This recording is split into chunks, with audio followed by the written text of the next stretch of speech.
Good morning and welcome to our monthly update on issues facing Greene County government. We're joined today by County Mayor David Crum. And Mayor Crum, as always, pleasure to have you with us. Thank you, Jim. Good morning, and good morning, Greene County.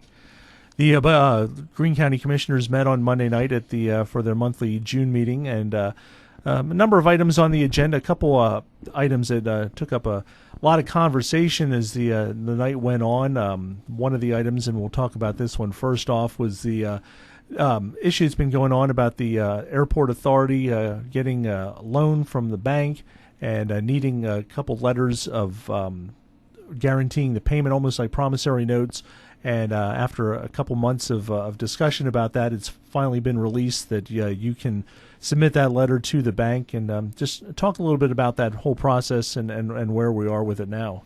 Yeah, we had a good presentation as far as from the airport authority, bringing in what the history of the airport and how it had developed and grown, and the need for some expansion and the opportunity for some expansion out there. I guess one of the things a lot of times we think, well, I don't directly use the airport because I don't fly in and out there.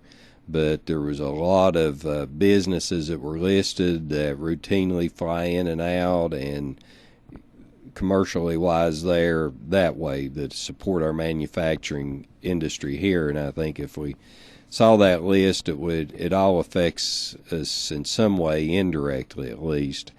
And so they if you go out by the airport, you can see there's a lot of work being going on out there. Typically the history of grants, counties have to put up some type of dollar match, in-kind match, or something like that.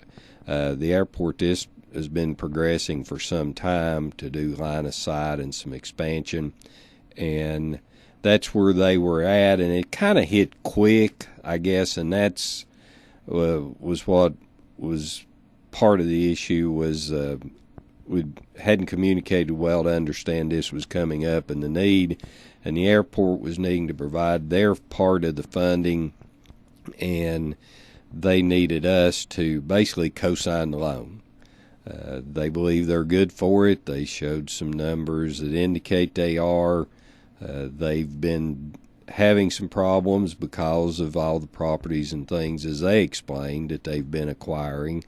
And so the commission did decide that, I can't sign on to that. I can't, as the mayor, indebt the county in any way, expenditure of funds, without that approval of the county commission. So that's why it needed to come before them, and it should come before them so that it's open and the community knows where funds are going. And so it came, and it came up last month, and I didn't feel like we had enough documentation financially and stuff from the airport for us to pursue, so I asked to pull that. And so that was the item for discussion, first item this month. And it was quite a bit of discussion. And ultimately it was determined that we would co-sign that. They've given us that they believe they can pay that back. And to my knowledge, the airport has never defaulted on a loan. So. And that's the thing, too, is that it's not going to cost, if everything goes the way it should go and the way that the numbers indicate that it will go, it won't cost the county a penny. Correct. It's one of those things that if based on their financial prediction and their history, they should be able to pay that back to the bank and take care of it themselves, and there would be no additional cost to the county unless they fail to do that. And like I say, I don't know of any time in their history that they've failed to make their payments. One of the other issues that came up on Monday night was a proposal that was put out to take the regulation of private ambulance services, that power, away from the EMS board and put it in the hands of the county commission. And that got voted down. And just kind of explain what was going on with that. It did. Our EMS, and the reason it does say Greenville, Greene County, is it is a 70-30 split. That it's a joint venture, 70% by the county, 30% by the city. The physical agent is the county, and some years ago, a lot of authority as far as the day-to-day oversight was placed into the hands of a board that is represented by the city and county, by both hospital administrators, and there's a doctor on that, the EMS medical consultant there. So that came up. The board had voted that we need to be what they call a closed shop, that our EMS would provide all services rather than allowing private carriers to come in and transport, because quite often whenever those private services come in like that, they're providing the really the money-making opportunities there. They're not having to go out on emergency calls on the interstates and homes and things. They're doing those day-to-day routine transports that are helping to generate a good revenue. So if we lose that revenue, then we have to support it through tax means. And right now we believe the EMS can be self-supporting. There's been some money put in there, but it's really a minor amount over the last 5 years that we've had to reimburse. One other thing that I think is a pretty cool thing, actually, is the budgeting of money for the purchase of a kiosk for the county clerk's office, for people to be able to go in and get their tags renewed through a machine. It's a new thing, and it's something that could have a lot of potential. Yeah, County Clerk Lori Bryant found that there is actually a fee that's generated that goes into a fund to help her provide for equipment. And she found this kiosk, and I don't know that I want to speak for her a whole lot, but I think she explained it to me in advance and to the budget committee and everybody well enough that between you and I, we can explain that she felt like this was a good opportunity for her to place this in. So if there is long lines, or if people want to use that self-service to want to see how it operates, and I believe, as I said to her, she can get the bugs worked out of it, because right now it can't be off-site. It has to be at her location. So hopefully this would give her an opportunity to get all the bugs worked out, if there is any, to see how it works and to be there and help people operate through it. And if it does work good and the state allows, then it could be maybe moved off-site to where at businesses or places that you could put this, and people could, as they're taking care of other business out in the community, take care of that.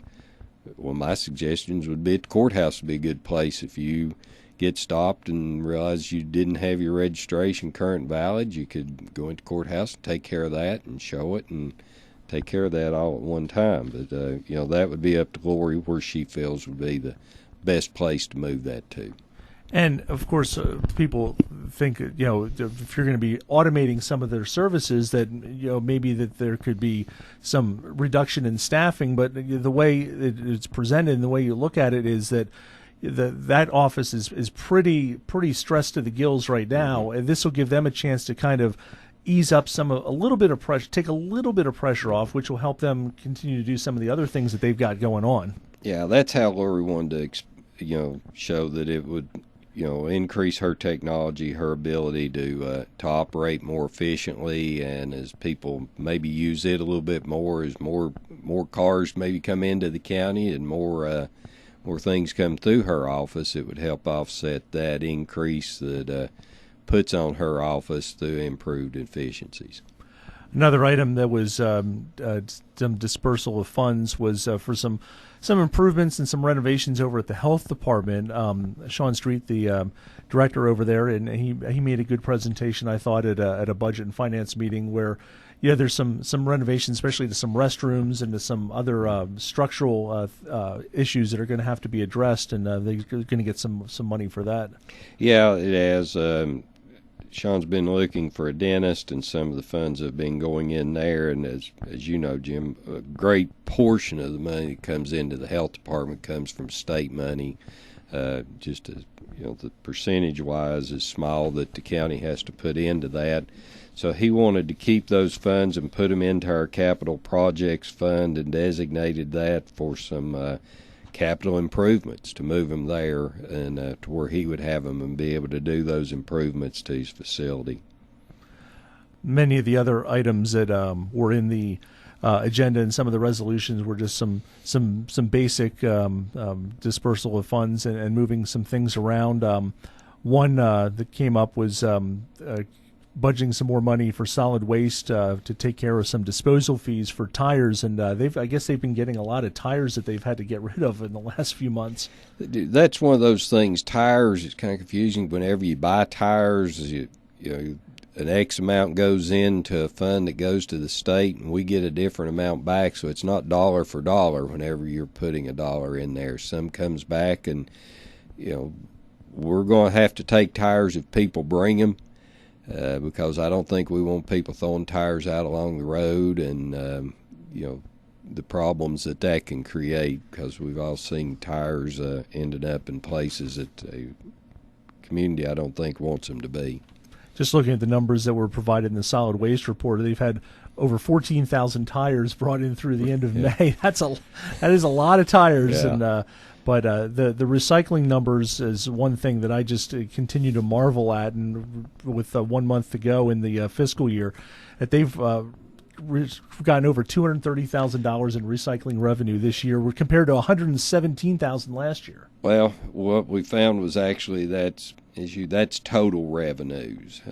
So that's why we pulled that report this month. We're going to have to go back. I believe that our revenues have increased quite a bit by recycling, with cardboard and some of those things, but that was one of those things that we pulled because it was listing all revenues.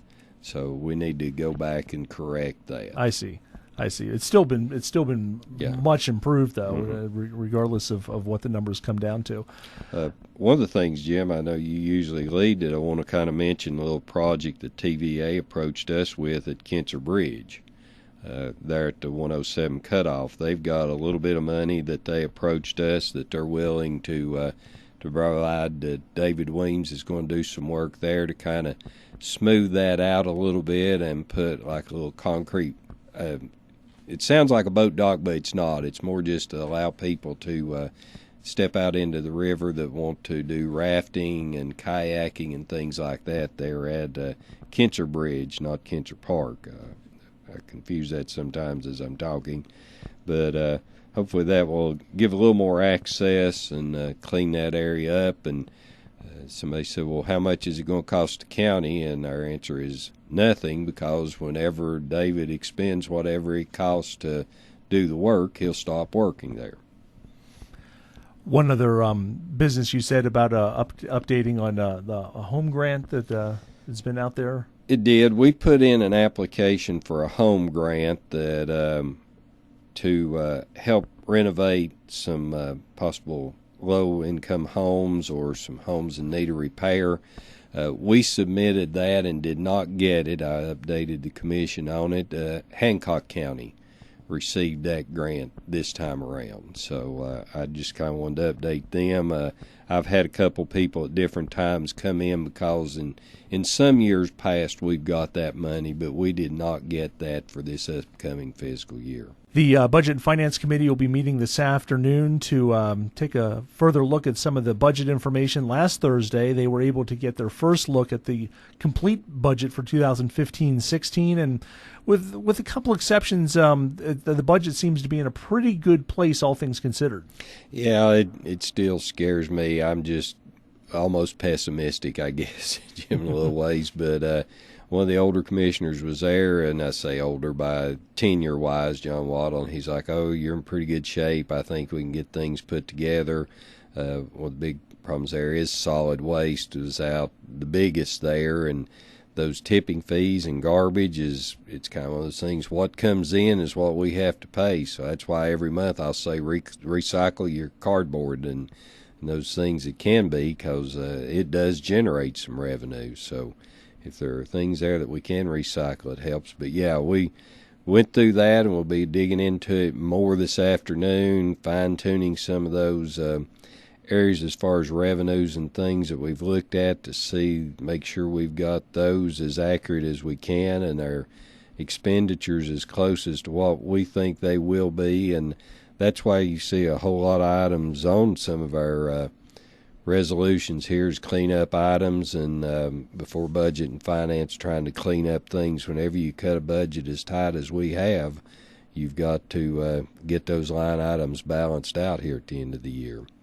Starting to see the first set of revenues come in from the wheel tax increase, and how has that been helping the bottom line so far?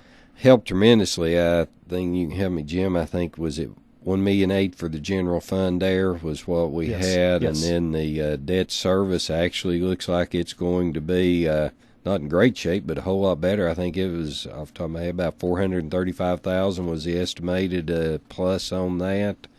So that's one of those things is to have a thing between the wheel tax and the litigation tax that was put in to help get that debt service lined up, because as you had mentioned earlier, it will continue to go up a little bit for the next few years, but then it will come back down. We've done some talking about, I'm not a big refinance person on those bonds once they're in place, but we actually are looking at some of the series bonds and the education debt that, to see if we can save money. And I want to make sure it is a true and accurate savings and not something that we're just pushing forward. What about the status of the tipping fees, which has been kind of an ongoing concern with whether the town of Greenville's tipping fees would be paid for? Where does that stand right now, and as far as with the budget? Right now the county is responsible for those residential tipping fees, the way I understand it. And as our attorney talked the other night at that, you can argue a whole lot of points, but if we end up trying to litigate that, nobody's going to win. I had a friend who was a county attorney at a different town, and we were just kind of talking, and he said they'd gone through that and that we were just kind of stuck. Those are residential fees. It's not all fees. The city does pick up at businesses and industries themselves, and they collect revenue there, and so that would not come in. Well, the other question was asked, well, why not give Greenville? And Greenville is the one that's paying theirs. The other municipalities don't. Tusculum's the only other one that has door-to-door pickup, so you kind of estimate what that cost is based on some things that Public Works was able to give us. Brad Peters, who's a commissioner, but it's I think it ended up a little over $131,000 that estimated the residential tipping fees were going to be. And if we end up, litigation could take 2 or 3 years, and where could that come out? And so I think we're responsible for those fees, and we just need to understand we are and go forward with it. Is there any? Last we had talked a couple months ago about the possibility of there being some fees collected for that purpose and going through Light and Power, and that, I guess that's kind of dead in the water right now. Is Light and Power did not want to participate in that program with us. I thought it was. In my opinion, I thought it was good because we placed it on residences and people. My argument is who generates garbage, property doesn't. It would have allowed us to reduce property tax by a nickel by spreading it amongst every residence, every meter that was out there. If you, a lot of people I know on farms and things may have one or two at a barn and on a well pump and things like that, they could distinguish that where it was just at that home where people lived. And I thought that, my opinion was that spread it out more equitable and take it off the property. Now, one of the arguments in our attorney, when he gave us all the different scenarios, said one of the things that you can look at is that tipping fees and waste disposal like that is supposed to be only from property tax, and we put a lot of revenue in there above that nickel that is not property tax. So we will probably continue to fund it in that multiple source, because I think when it gets down to it, there's not a clear-cut definition of how to fund that. The budget in general, again, after today's meeting, we'll probably have a little bit better idea. Of course, there'll be some turnback money as well. Where do you think, what's the timeline looking like right now as far as getting the budget passed and into play? We're past the point, I think, where we're going to have it done by the end of June. We'd hoped to. That was kind of my goal, but because of course, public notices, requirements, and things like that, the 10 days, we're definitely not going to end up like we were last year, because I think, as you say, this afternoon we're going to be much closer, have a good idea, and then we can start getting the full commission together looking at that for some work sessions. Shifting gears a moment, just update on the search for a permanent EMS director. Where does that stand? We have got several good candidates have turned in from that, just kind of quickly looking through their resumes. The guy at CTAS did the study, said he would be happy to go through those. I spoke to Daniel Walcott last night, who's on that board, the administrator at Tacoma Hospital, and he agreed, to look through. So whenever we get those things kind of looked through and CTAS maybe help and get them in a line that we think's a good sequence, we'll get together and kind of look through those and start doing some interviews. And right now, Calvin Hawkins has stepped up. He's field operations director, and he's kind of stepped up to run that. And he's been used to the field operations side, so insurance questions and things that may come up direct toward him, he has to then, of course, talk to the individuals that do that type billing to get some clarification. So we're running and moving forward to try to find that permanent replacement that can take our EMS in the next step.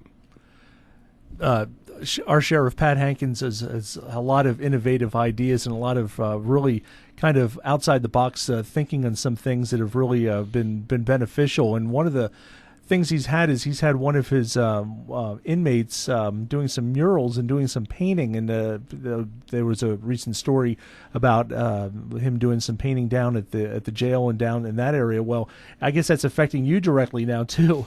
It is. My wife saw that article and mentioned, and so I glanced at it, and as we were driving by, you can look through the sally port, or that's what's technically called. It looks like a drive-through garage. I wouldn't advise anybody to go in there because it's part of the jail, but you can see a couple of the paintings that he's done from outside looking in.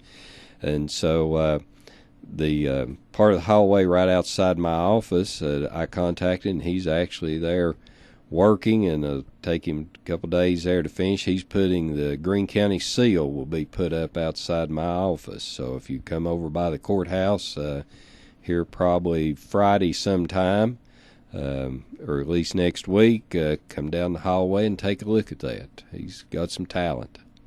I saw some of the pictures that he had done, some of the murals, and very, very, very talented, as you said. And it'll just be, like you said, just sprucing up that blank wall will really really look nice. Yeah, I think it will. I stopped by this morning and picked up a quart of paint, and he had some of the other stuff, so I think he was kind of excited to do that. So I mean, his artwork's going to be out there for the public to see at the courthouse annex.